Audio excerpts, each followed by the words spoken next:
아버지 야곱을 또 생각해 볼 때 참 기가 막힙니다. 왜냐하면 야곱이란 이름 자체가 사기꾼이요 도적미요 그런 이름입니다.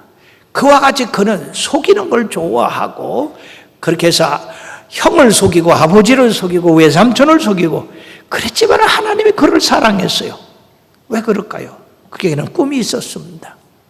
그는 하나님을 믿는 전적인 믿음이 있었습니다. 성실했습니다.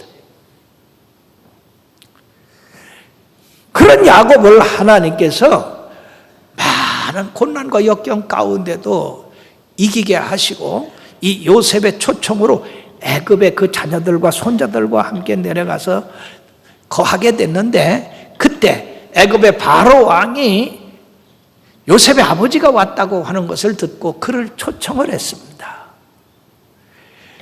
그 초청한 자리에서 이 바로는 야곱의 축복을 받았다고 했습니다. 여러분, 그 축복할 때의 나이가 130세였어요.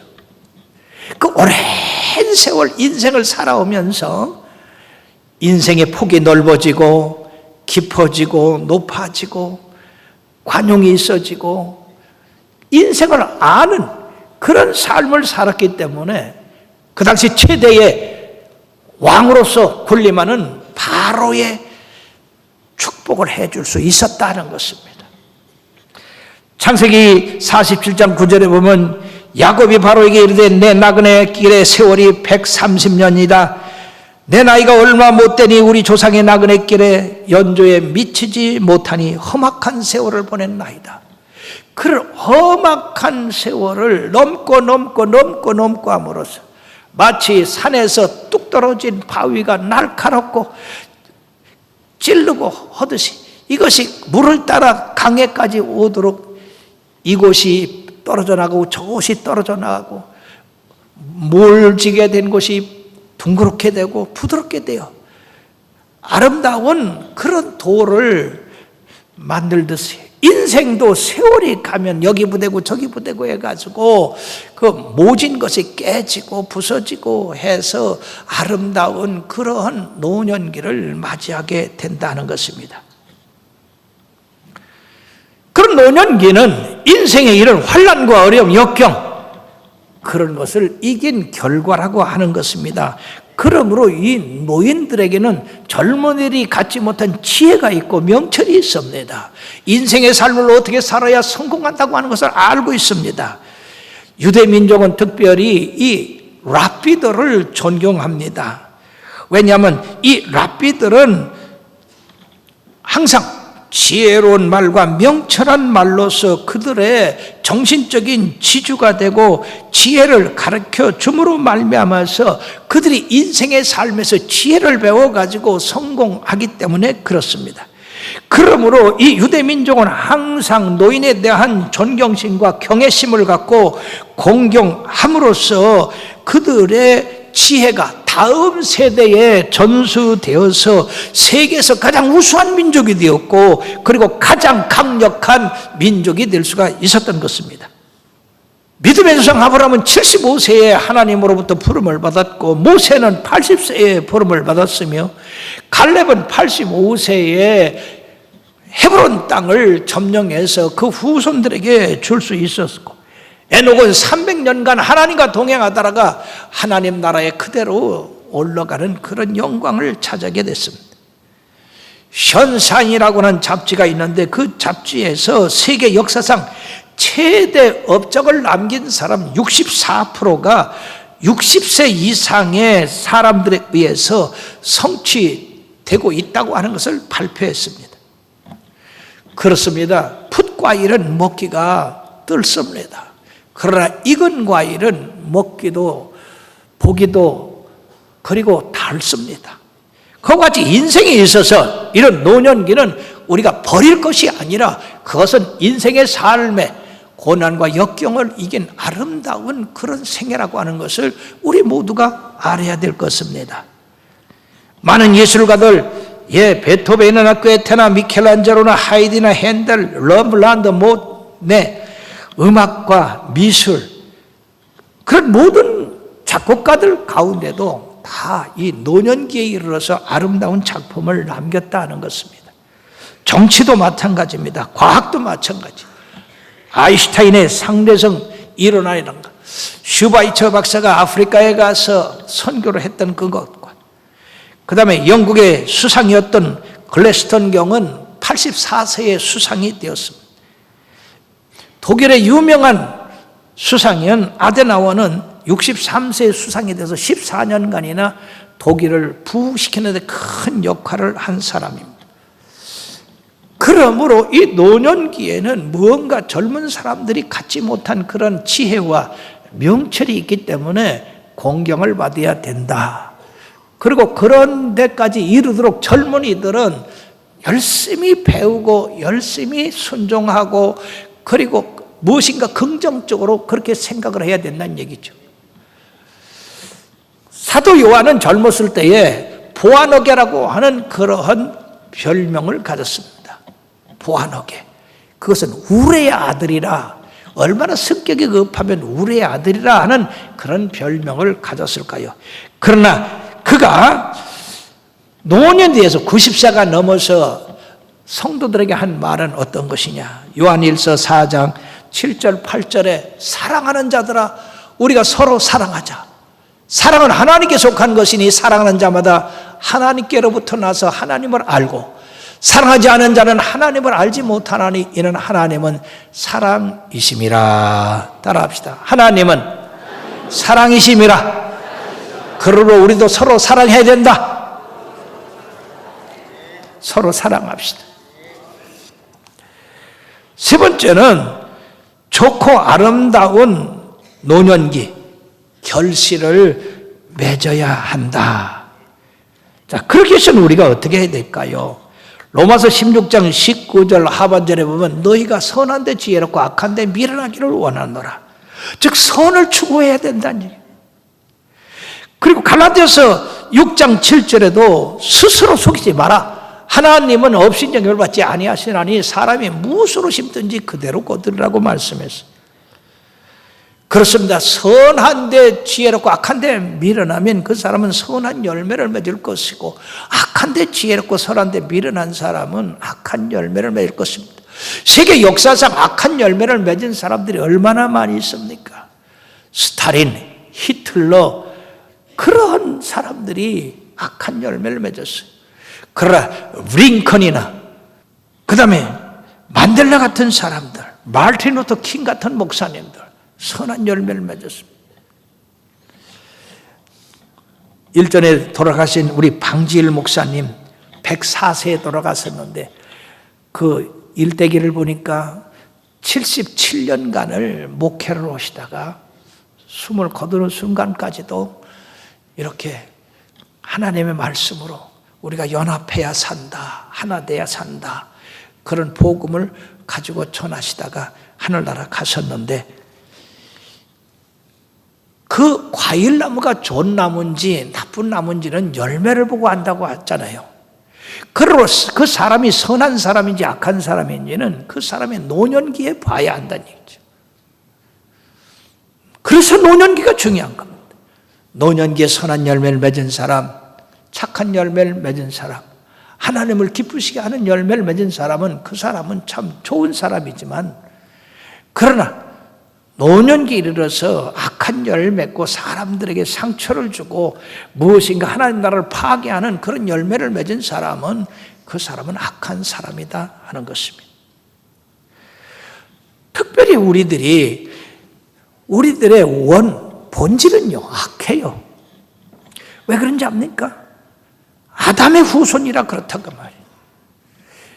죄짓기는 빠르고 쉽지만 선을 행하는 건 어렵다고 말이에요. 그리고 예수 믿고 변화된 사람은 본질을 이기고 나가요. 우리가 날마다 싸워야 돼요. 특히 과일 나무를 길러보면요, 이 겨울에 이제 1월달 후반쯤 되면은요, 과수로 오는 사람들은 전지를 해요. 쓸데없는 가지는 잘라버립니다. 그래야 풍성한 과일을 얻을 수 있어요. 특히 이 과수나무를 하다 보면 이 뿌리 밑에서 가지가 이게 쫙 가오르는 게 있어요. 이 가지는요, 이 속도도 빠르고요, 잘 자라요. 그래가지고 아깝다고 해서 그 내비뒀다는 과수 전체를 망칩니다. 왜 그러냐면 그거는 과수 나무에 올라가는 영양을 모두 빨아들여가지고 지가 크는 거예요. 그러니까 이게 성장이 빠르고 빨리 자란. 그럼 그 내비두면요, 과수나무에 올라가는 영양을 전부 뺏어버려서 열매가 열질 않아요. 그러니까 그것은 잘라버려야 된다. 즉 우리의 삶에서 이 도장지라고 하는 이게 뭐냐, 우리의 삶의 영향을 뺏고 아름다운 결실을 맺지 못하게 하는 이 도장지는 다른 게 아니에요. 교만입니다. 이 사람이 말이요, 교만해지면은요, 이게 하나님과 이게 멀어집니다. 그러니까 특히 이 지도자들은요, 이 교만에 대해서 조심을 해야 돼요. 그뿐 아니라 불만, 불평, 원망, 이런 것들이 도장지입니다. 이것이 많이 자라면요, 열매 못 맺어요. 항상 부정적인 사람들, 열매 못 맺습니다. 아낌없이 날마다 우리 마음에서 그런 불만, 원망, 그런 것을 짜러내야 돼. 도장지가 크지 못하도록 해야 됩니다. 그래야 원가지가 열매를 잘 맺을 수가 있는 것입니다. 이 말씀은 항상 옳은 것을 선택하라, 선한 것을 선택하라, 그리고 긍정적인 것을 선택하고 하나님 나라를 위한 것을 선택하라, 그 말이에요. 자기를 위한 것은 선택하지 말아야 됩니다. 그거는 하나님과 반대가 되는 일이에요. 왜 그러냐? 하늘의 미라이 땅에 떨어져 썩으면 많은 열매를 맺지만 썩지 않으면 하늘 그대로 있다고 그랬습니다. 우리가 예수 믿는 것은 내 자신이 부인되고 내 자신이 희생되고 내 자신이 헌신해서 하나님 나라가 세워져 가는 거지, 나무가 희생해서 열매가 맺는 것이고 꽃이 피는 거지, 나무가 헌신하지 않으면 열매를 맺지 않습니다. 우리가 솔로몬의 아들 르호보암 왕을 생각해 볼 필요가 있습니다. 그가 왕이 되었을 때 어떻게 정치를 할 것인가, 노인들과 젊은이들에 대해서 이 두 그룹에 나누어 가지고 이야기를 들었어요.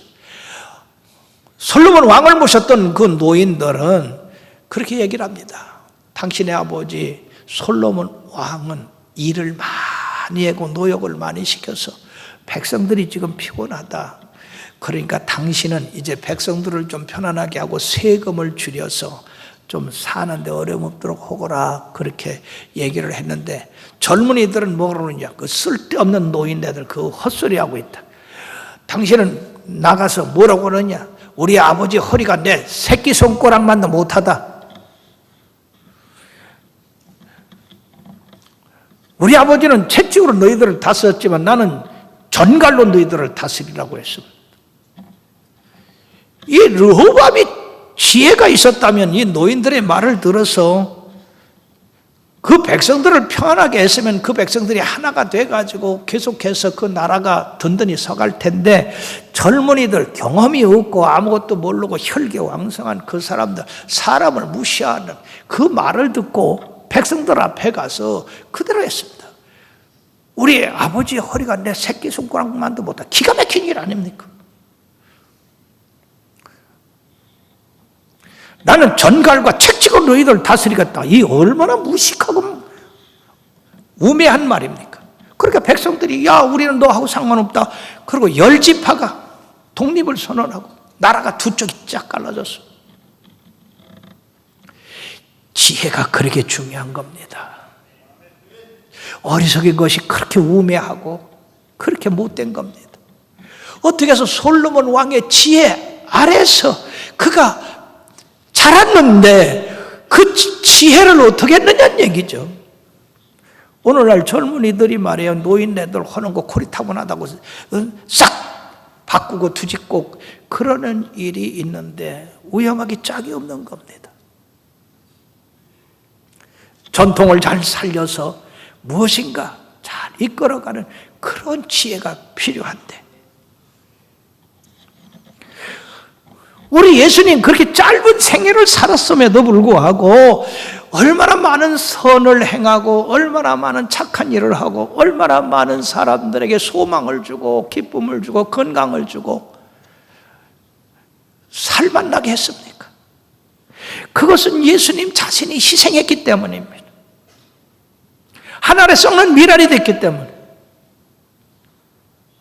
그는 온 인류의 죄를 대속하기 위해 십자가를 지셨고, 그리고 그들로 말미암아 의롭다 함을 얻기 위해서 다시 살아나서 부활하셨고 승천하셔서 하늘 우편에 앉아 계시고, 언젠가는 주께서 호령과 천사장의 소리와 하나님 나팔로 친히 강림하실 텐데 지금 그때가 가까웠다 하는 것입니다. 그리고 사랑하는 여러분, 우리가 예수 그리스도를 믿는다는 것은 그 예수님의 마음을 우리들이 갖는다는 얘기예요. 예수님의 마음이 뭡니까? 내가 희생해서라도 내 몸을 깨어지고 부서져서 가루가 된다 하더라도 무언가 이웃을 살리고 민족과 나라를 살리는 그런 마음을 갖는 것이 아니겠습니까? 오늘날 너무나 젊은이들이 이기심을 갖고 살아요. 왜? 하나밖에 안 길러니까 저밖에 모르는 거야. 그러니까 사회생활을 할 수가 없어요. 그래서 사회생활이 잘 안 되니까 정신병이 걸리는 거예요. 여러분, 그래서 제가 처음서부터 세대상 나라 그런 거예요. 둘 만난 사람은 빨리 가서 하나 만들어요. 이게 웃을 일이 아니라고. 이게 지금 이 국가적인 문제가 됐지 않습니까? 이게 하나 만나서 길러자 국가적인 문제가 됐습니다. 사랑하는 여러분들이요, 주님 나라를 위해서 기꺼이 여러분들이 희생하고 헌신해야 아름다운 노년을 맞이할 수 있고, 그리고 교회가 아름다운 그런 결과를 나타낼 수 있다고 하는 것을 잊지 마시길 바랍니다.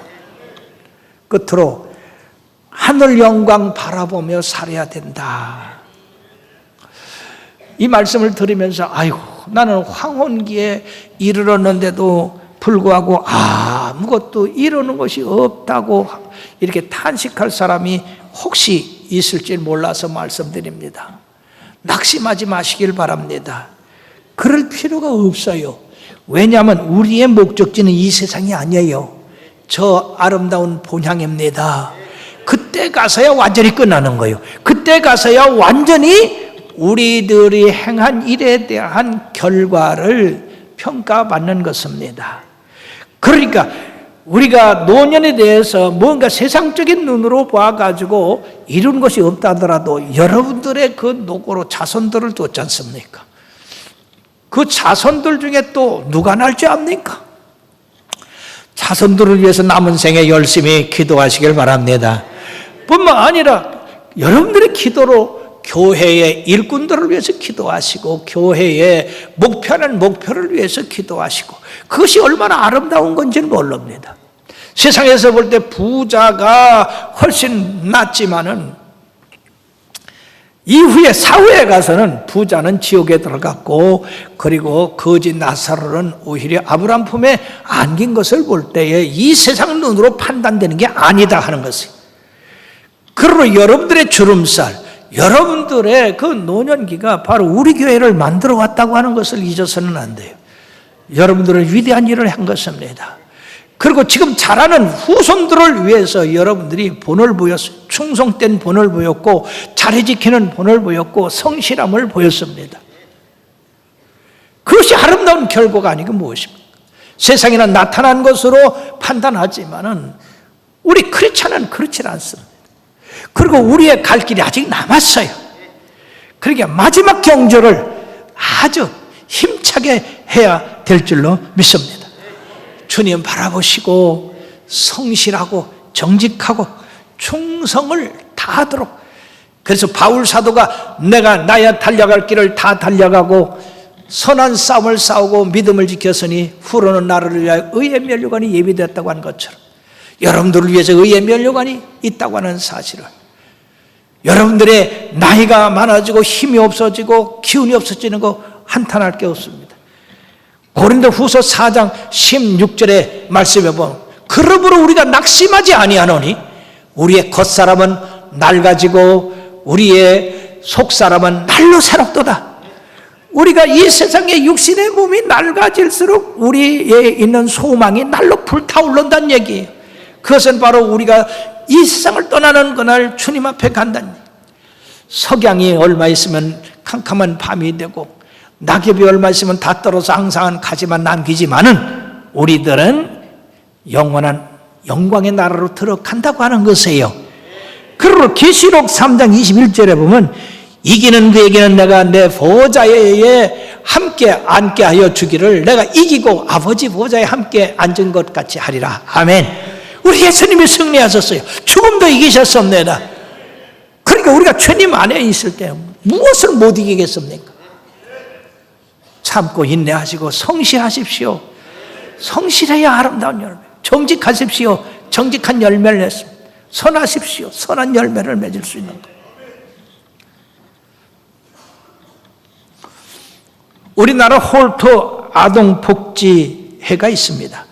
이것은 1954년에 버시 홀트 여사가 창립을 한 건데 그분이 미국의 북쪽 오레곤주라고 하는 곳에 농장을 경영하고 있었는데 1954년에 우리나라 6.25 전쟁을 통한 그 참혹함과 그 전쟁으로 인한 고아들이 너무 많아가지고 길거리에서 헤매는 그들을 생각할 때 가슴에 뜨거운 불이 탔습니다. 내가 저 고아들을 가서 도와야 되겠다. 그래가지고 자기 농장을 팔아가지고 부부가 한국에 와서 길거리에 있는 고아들 9명을 먼저 불러 모아가지고 그때서부터 고아를 위한 사업을 시작했고 그 고아원뿐 아니라 교육기관도 세우고 그리고 이 홀트 아동복지를 통해서 각 나라의 어린이가 필요한 사람들을 이렇게 입양을 시켰어요. 지금 여러분들이요, 이 아이들이 지금 몇 살이나 됐겠어요? 아마 내 나이하고 비슷하게 됐을 것이고 또 계속해서 입양을 시켰으니까 지금도 계속 입양을 시키고 있습니다. 그런데 그 자녀들 가운데 입양시킨 자녀들 가운데 여러분들이요 얼마나 위대한 훌륭한 인물들이 났습니까? 프랑스에는요 그 입양된 우리 한국의 소녀가 장관이 됐어요. 우리나라도 방문했지 않습니까? 이 고아들을 불쌍히 여겨서 자기 재산을 팔아가지고 한국 알지도 못하는 사람들, 말 설고 물 설고 모든 것이 서른 이 땅에 와서 그리스도의 사랑을 전파함으로 이런 위대한 일을 하고 그 남편이 먼저 세상을 떠나고 그도 세상을 떠나서 지금 우리나라 경기도 고향에 이렇게 파묻혀 있습니다. 한국 사람보다 한국을 더 사랑하는 사람, 이 홀트 여사.